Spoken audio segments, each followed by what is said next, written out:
Hello बच्चों, ए to Z study studio में आपका स्वागत है। इस वीडियो में क्लास 6 का साइंस का चैप्टर 5 का क्वेश्चन आंसर डिस्कस करने वाले हैं। इस चैप्टर का नाम है सेपरेशन ऑफ सब्सटेंसेस। इसका अर्थ यह हुआ कि चीज़ों को अलग करना। चलिए देखते हैं क्वेश्चन आंसर। पहला क्वेश्चन है, Why do we need to separate different components of a mixture? Give two example। इसका अर्थ यह हुआ क्या हमें मिक्सचर के अलग अलग हिस्सों को अलग करने की ज़रूरत क्यों होती है, दो उदाहरण दे। तो इसका आंसर है When two or more substances are mixed together they form a mixture। Components of a mixture should be separated because subcomponents may not be useful or may spoil their useful components of the mixture.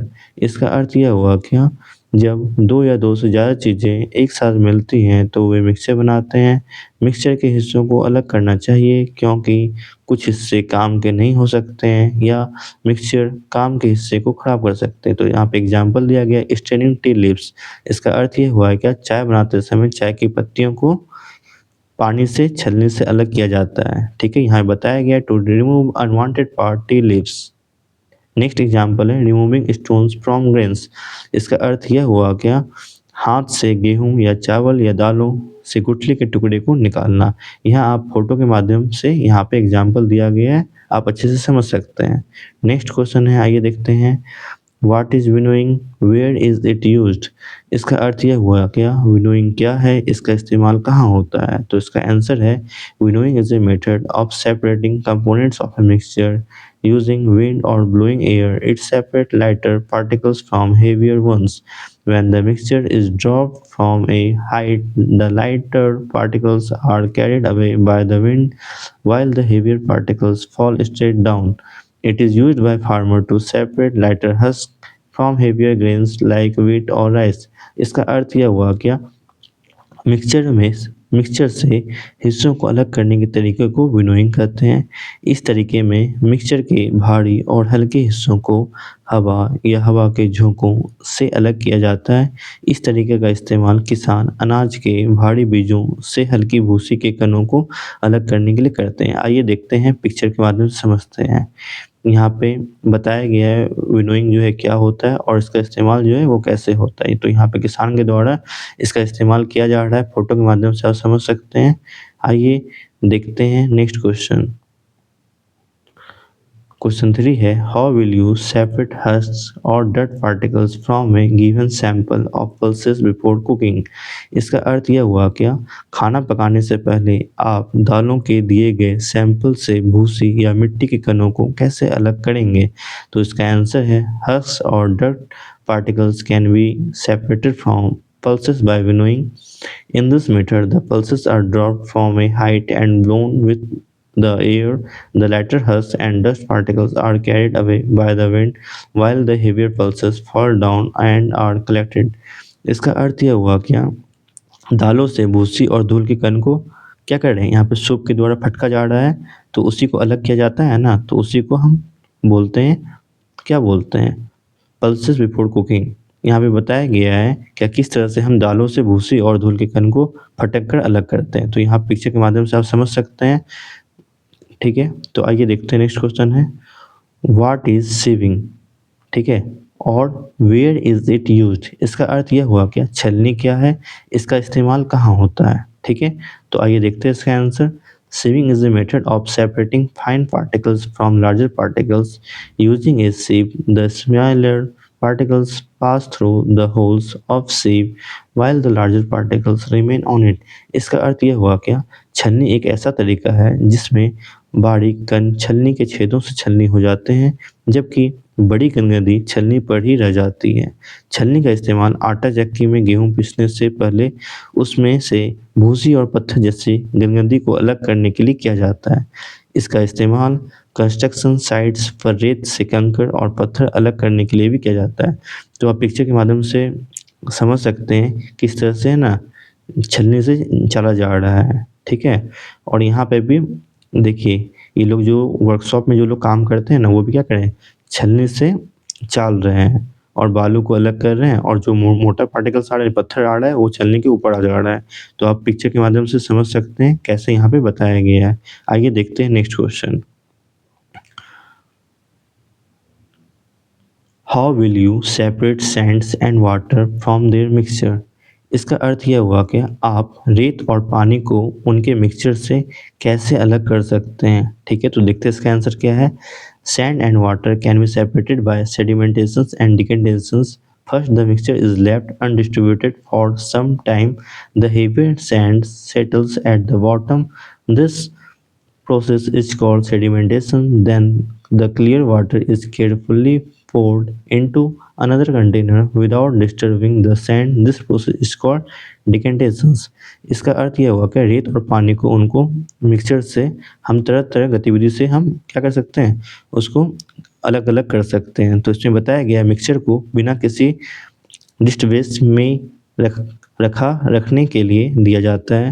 रेत नीचे बैठ जाती है, फिर धीरे धीरे पानी को दूसरे कंटेनर में डालें ताकि नीचे रेत मिल जाए। ठीक है, तो यहाँ पे स्टेप स्टेप वाइज बताया गया है। Sand settles at the bottom, यहाँ पे है कि पानी डाला गया है और नीचे क्या बच गया, नीचे बालू बच चुका है। बट स्टेप 3 में जो है इसमें बताया गया है क्या किस तरह से ना क्लियर वाटर जो हुआ वो दूसरे कंटेनर में चला गया और यहाँ पे क्या हुआ, जो भी सैंड है वो नीचे बचा हुआ है।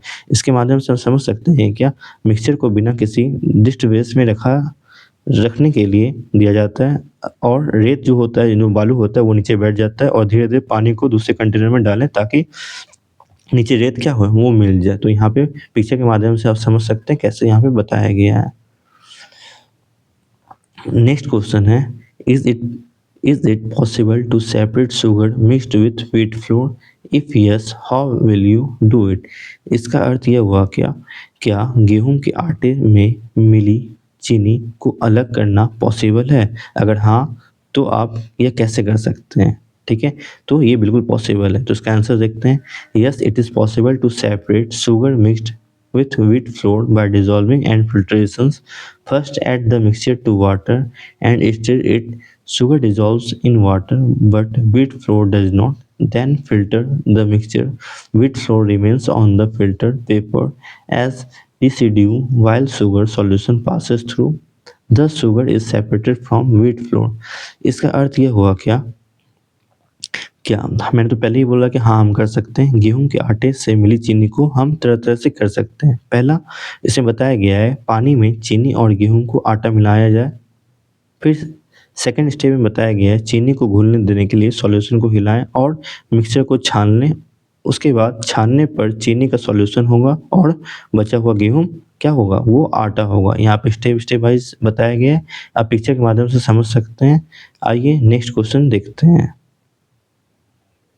How would you obtain clear water from a sample of muddy water. इसका अर्थ यह हुआ क्या आप गंदे पानी के सैंपल से साफ पानी कैसे निकालेंगे। ठीक है, तो इसका आंसर है clear water can be obtain from muddy water by sedimentation and decantation. इसका अर्थ ये हुआ क्या गंदे पानी से साफ पानी निकालने का क्या होता है, गंदे पानी को कहीं पे रख देंगे, उसके बाद कीचड़ पानी में बैठ जाता है, फिर धीरे धीरे पानी को दूसरे बर्तन में डालें। तो यहाँ पे स्टेप स्टेप वाइज बताया गया है। पहला स्टेप में क्या है बताया गया गंदे पानी को रखा रहने देना चाहिए। ठीक है, स्टेप 2 में है कीचड़ पानी में बैठ जाता है। ठीक है, और स्टेप 3 में हम कर सकते हैं धीरे धीरे पानी को दूसरे बर्तन में डालेंगे, तभी क्या होगा, तभी मेरा होगा कि गंदे पानी से साफ पानी बन के तैयार होगा। ये मेरा प्रोसेस है। नेक्स्ट क्वेश्चन है fill in the blanks. Fill in the blanks में पहला है the method of separating the seeds of paddy from its stalks is called threshing. ठीक है, इसका मतलब ये हुआ क्या धान के बीजों को उसके डंठलों से अलग करने की विधि को थ्रेसिंग बोलते हैं। ठीक है, बी है when milk cooled after boiling is poured onto a piece of cloth, the cream malai is left behind on it. This process of separating cream from milk is an example of filtration. इसका अर्थ यह हुआ क्या जब उबलने के बाद ठंडा हुआ दूध कपड़े के टुकड़े पर डाला जाता है तो क्रीम मलाई उस पर रह जाती है। दूध से क्रीम को अलग करने की यह प्रक्रिया निस्पंदन का उदाहरण है। ठीक है, चलिए देखते हैं सी क्वेश्चन क्या है। Salt is obtain from sea water by the process of evaporation. इसका अर्थ यह हुआ क्या वाष्पीकरण की प्रक्रिया द्वारा समुद्री जल से नमक प्राप्त किया जाता है, यानी एवोपोरेशन के द्वारा। ठीक है, डी नंबर है impurities settle at the bottom when muddy water was kept overnight in a bucket. The clear water was then poured off from the top. The process of separation used in this example is called decantation. इसका अर्थ यह हुआ क्या, जब गंदे पानी को रात भर बाल्टी में रखा जाता है तो अशुद्धियाँ नीचे बैठ जाती हैं, फिर साफ पानी को ऊपर से डाला जाता है। इस उदाहरण में उपयोग की गई पृथक्करण की प्रक्रिया को निथारना कहा जाता है, यानी डिकेंटेशन कहा जाता है। ठीक है, आइए देखते हैं ट्रू और फॉल्स, यानी सही या गलत को देखना है। पहला है a mixture of milk and water can be separated bye filtration. इसका अर्थ यह हुआ क्या, दूध और पानी के मिश्रण को छानकर अलग किया जाता है, तो ये फॉल्स है, यानी ये गलत है। ठीक है, बी है a mixture of powder salt and sugar cane be separated bye the process of winnowing. इसका अर्थ यह हुआ क्या, पिसे हुए नमक और चीनी के मिश्रण को फटकने की प्रक्रिया से अलग किया जाता है, तो ये भी गलत है। थर्ड है यानी C separation of sugar from tea can be done with filtration.